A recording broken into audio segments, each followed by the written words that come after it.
So yan, dito ako naglanding kanina sa A10. So naglakad ako kasi sabi nila ang gate ko daw ay A41. Yan. So nandito ako ngayon. Ngayon, nung nirefresh ko yung app, ang gate ko na daw ay A10, A8. So babalik ako dito. Ay, layo pa naman nun. Anyway, yun lang. Bad trip. Yun, outfit check. Okay. Papasok tayo sa work. Dito tayo sa Denver. Yun. So, ngayon ay 9:20 ng umaga. Tanghali tayong papasok sa work kasi late din yung activity natin papanoodin kasi nag-start sila 12 noon to 9 okay. Mga ganun, so late tayong papasok. Okay. Yun, dito ako sa Denver. Siyempre may work ulit, pero ngayong week na to dun ako sa animal health namin. Same din, pero meron din akong kailangan na check na process kung pwede siyang gawing on standard, yung tawagin namin, para yung mga team members na monitor. Tsaka tulong na rin yun para magkameron sila ng incentive. Yun.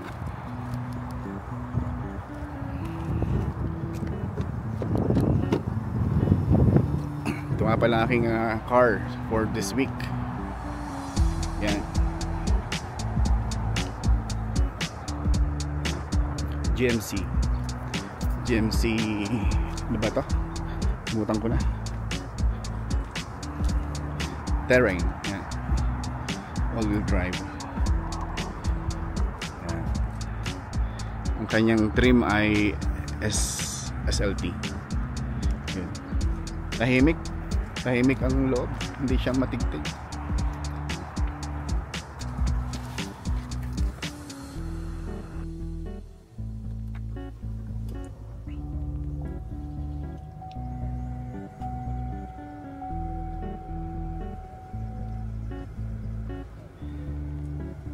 Hanap muna tayo ng Starbucks. Bili tayo ng drinks tsaka sandwich. Search natin saan ba dito ang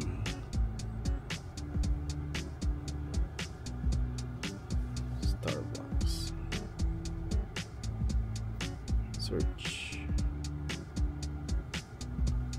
Yan, meron na malapit. 4 minutes.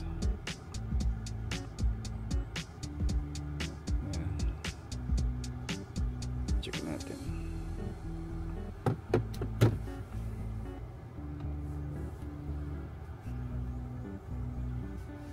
Starting route to Starbucks.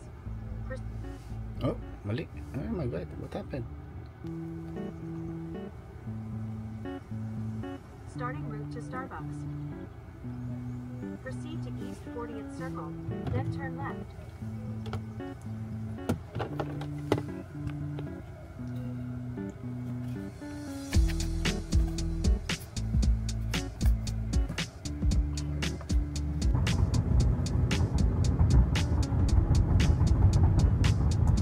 Kaninang umaga umulan. Akala ko maghapon ng uulan. Buti na lang tumila. Magandang weather dito sa Denver ngayon. Hindi nag-i-snow.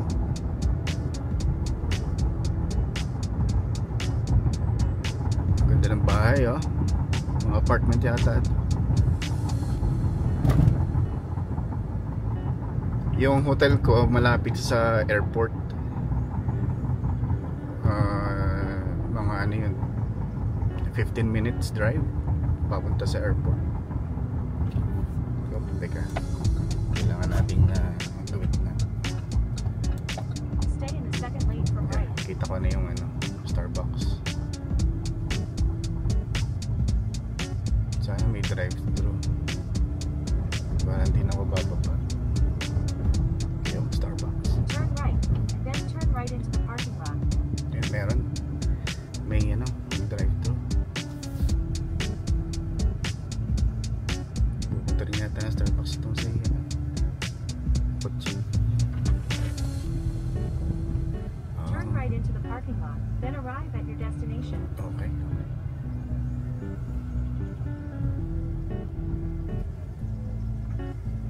Saan ba ang drive-thru? Ayun pala, paikot. Arrived. Tapos drive-thru. May train na dumaan. O dadaan pala. May train na dadaan.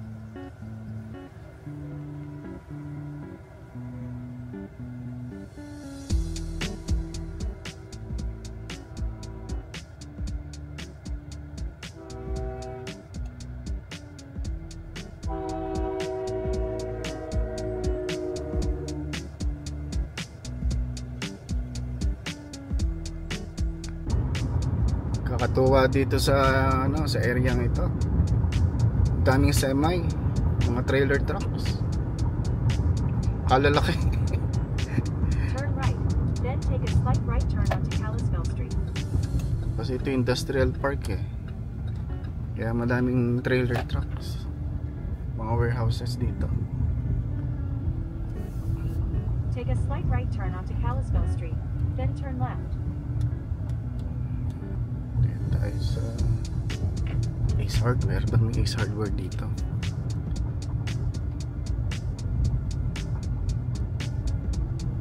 Turn left. Bakit tayo? Doon tayo sa kapila. Tayo. Sirit talaga oh. Tayo. Ito.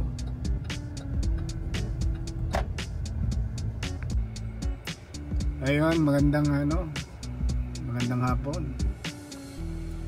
Ngayon ay pa third day ko na dito sa Denver. Nakakapagod.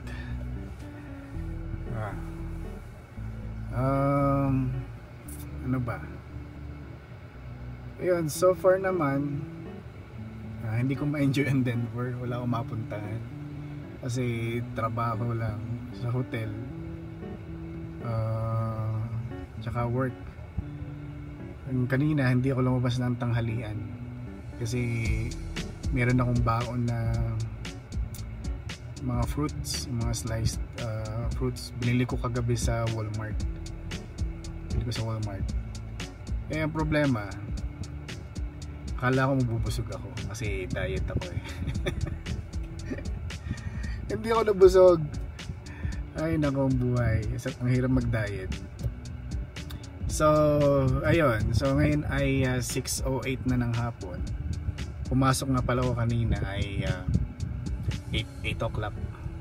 Kasi pinanood ko yung receiving team kung paano yung trabaho nila. Yun, meron lang kinorek sa process. Kasi meron silang ginagawa na hindi tama or hindi tama kasi sala sa work instructions.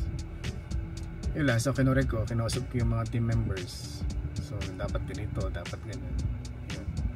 Pati yung supervisor kinausap ko na rin. Then meron akong ginawang bagong activity.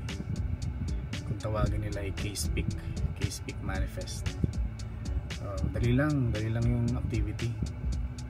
So sana makatulong sa kanila. Sana makatulong din sa mga empleyado kasi pagka ginawa nila ng tama yon, and then na-hit nila yung goal or yung performance, meron sila incentive, di ba? So maganda yun. So ayun ang trabaho ko, gumawa ng mag-validate and gumawa ng process. Ngayon din nagkataon ngayong month ng April, ako yung in charge sa pagsasend ng updates sa buong Sencora or Amerisource, sa lahat ng offices ng update if merong issues dun sa system namin. Yun, kasi sa buong US 6 lang kaming engineer. Syempre kailangan every month meron nakatoka kung sino yung magka-update para hindi kanya-kanyang update. So yun, ako yung naka-schedule ngayong April. Nagkataon may problema yung system ng human health pati yung system ng animal health. So bukod sa dito ko sa work, kailangan ko ring i-update sila. So makipag-usap ako sa mga consultant kung ano yung ginagawa, pero more on IT. Hindi man ako marunong sa IT masyado, hindi ko lang pinag-uusapan nila, nakikinig nila ako. But kasi kailangan kong intindihin kung ano yung nangyayari, kasi ako yung nagbibigay ng update. Yung binibigyan ko naman ng update ay syempre mga management din na kailangan nila ng update syempre, kasi pagka hindi man down yung system, meron lang na reports na hindi accurate. Ano yun? Accurate. Basta hindi tama, yun sa Tagalog. Merong report na hindi tama, yun, Tagalog ko na. So syempre pagka hindi tama yung report, hindi mo pwedeng ipakita yun sa mga empleyado, kasi yung report na piniprint nila kailangan tama, kasi dun nakabase yung performance, yung utilization, ano pa ba, yung kanilang incentive. So pag mali yung report, syempre post yun, gagalit sila. Ayun, so yun ang issue. So awa naman ng Diyos, yung sa human health side ay na-resolve na after 10 years. And then after kailan ba nangyari ay Sunday so ngayon ay Wednesday na, so almost 4 days. Yun namang animal health medyo second priority. Ginagawa pa nila. So hopefully bukas okay na yun. Yun. Ano pa ba? Ako'y gutom na. Gusto kong kumain ng mainit, kasi ngayon ay malamig dito. Makulimlim dito sa Denver. Ito nga palang part ng Colorado. Malapit ako sa Denver. Pero itong area mismo ng aming warehouse, distribution center, Aurora yung pangalan. So ito yung, hindi ko lang kung kita dito yung building namin. Pakita ko sa inyo. Yan. Yung building. Kita yun. Hanggang doon sa dulo. So mahaba yan. Ayun. Na-drive muna ako. Kasi gumagabi na. Kailangan ko ng umalis.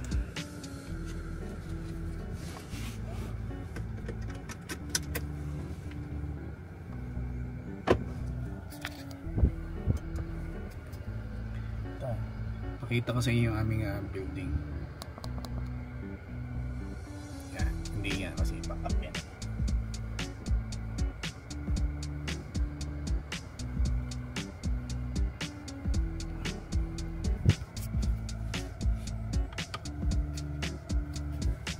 So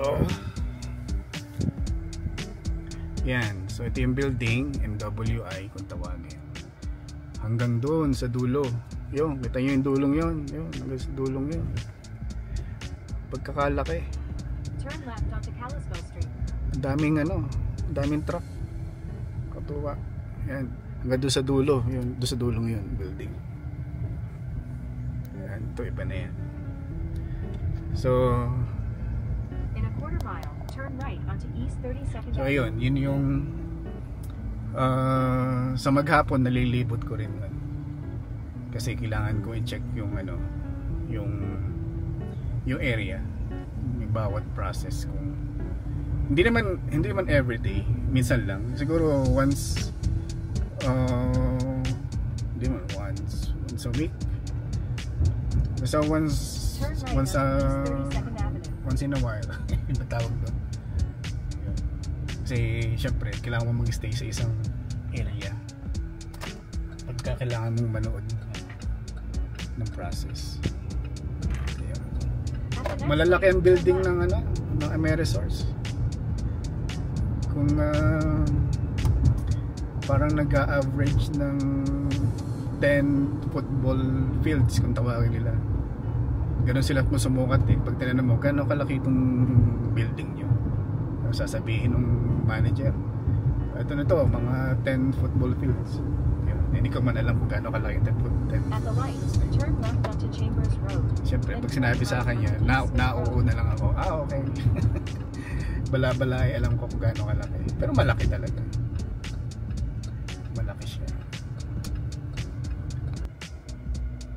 Kaya sarado yung ano, yung daan. May nakaharap. Ayun o.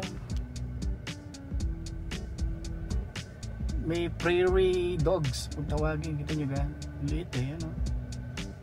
Prairie dogs ang tawag dyan. Yun ay protected daw ha.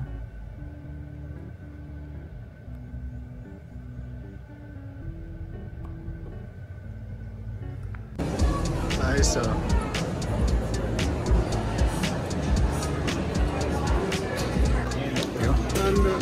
Kakain muna ako. Gutom na. Ayun, Thursday na ngayon, 9:55 AM. Paglabas ko ng office, nagpa-flurries. Ano, punta na ako ng airport. Tapos na ako sa aking visit dito. Hindi ko lang makita nyo sa ano eh, sa video. Flurries.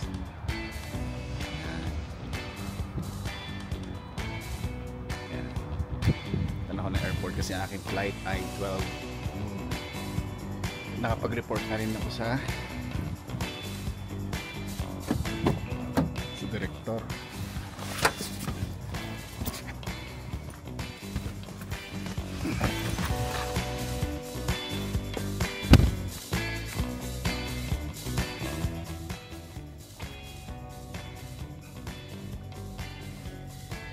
Ayun. So that's it, pansit.